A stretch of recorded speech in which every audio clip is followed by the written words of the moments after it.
Henry Fayol, 14 Principles.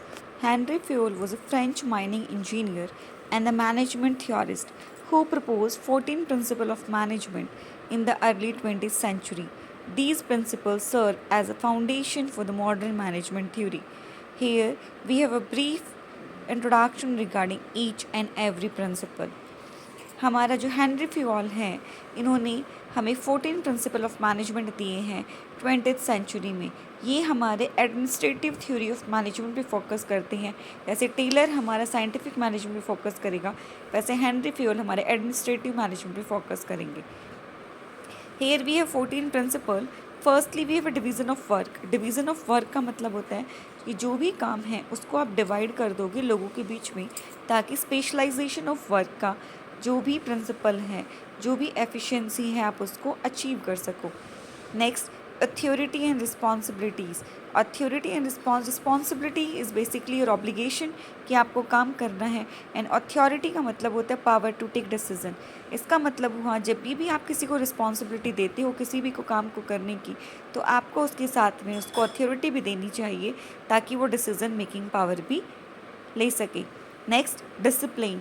Discipline का मतलब होता है रूल्स एंड रेगुलेशंस को फॉलो करना। अगर किसी भी ऑर्गेनाइजेशन में रूल्स एंड रेगुलेशन को फॉलो नहीं करेंगे तो कोई भी organisation effectively and efficiently run नहीं कर सकती।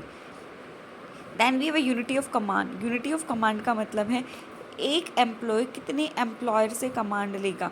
दैट मीन एक सबॉर्डिनेट कितने लोगों से कमांड ले सकता है। अगर वो एक से कमांड लेगा तो वो ईजिली काम कर सकता है, और अगर बहुत सारे लोग एक साथ उसको कमांड देंगे तो कन्फ्यूज़न क्रिएट होगा, जिसकी वजह से वो किसी का काम भी नहीं कर पाएगा। Unity of direction. डायरेक्शन कितने लोग प्रोवाइड करवाएंगे, कितने गाइड होंगे, कितने मैनेजर होंगे, कितने सुपरवाइज़र होंगे किसी भी वर्कर के। Next, subordination of individual interest to the general interest.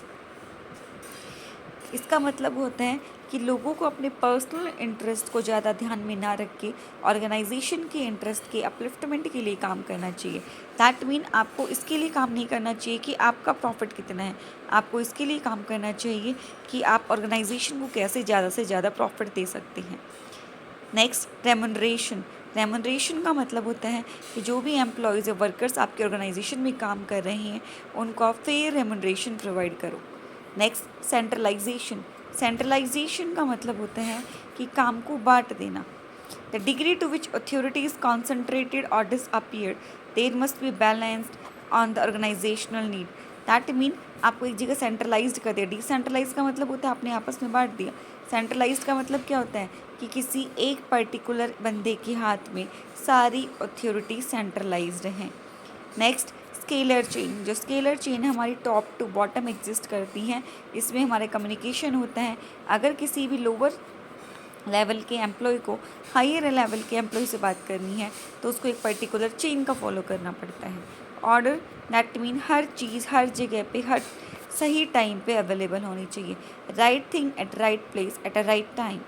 Next, equity.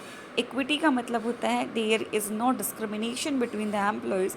Her employees को आप इक्वल ट्रीट करोगे। Stability of tenure. आपका जो एम्प्लॉयज़ है अगर आप उनको स्टेबिलिटी दोगे, दैट मीन आप जिस ऑर्गेनाइजेशन में काम कर रहे हो अगर आप वहाँ पे परमानेंट एम्प्लॉय रहोगे तो आपके मन में कभी फियर नहीं होगा और आप अच्छे से काम करोगे। इन द सेम सेंस अगर आपके मन में फियर रहता है तो आप कभी भी किस ऑर्गेनाइजेशन में अपना 100% नहीं दे सकते। Next, initiative. Employees should be encouraged to take initiative and contribute ideas. That mean employer को हमेशा प्रमोट करना चाहिए अपने एम्प्लॉयज़ को कि आप अपनी आइडियाज़ हमें दो ताकि हम उसको ऑर्गेनाइजेशन में इम्प्लीमेंट कर सकें और ऑर्गेनाइजेशन की अपलिफ्टमेंट के लिए काम कर सकें। Next, Esprit D corps. Esprit D corps का मतलब होता है हमेशा यूनिटी की फीलिंग होनी चाहिए। Always say we can do it, never say I can do it. In our organization you are doing collectively, not single. That means you have to say all time that one thing is that we can do that work. If you will say I will do that work, that means you are taking responsibility of your own. That does not mean you are taking the responsibility of entire organization. So you have to say we can do it on time. That means आप सभी को ध्यान में लेके अपना काम कर रहे हैं।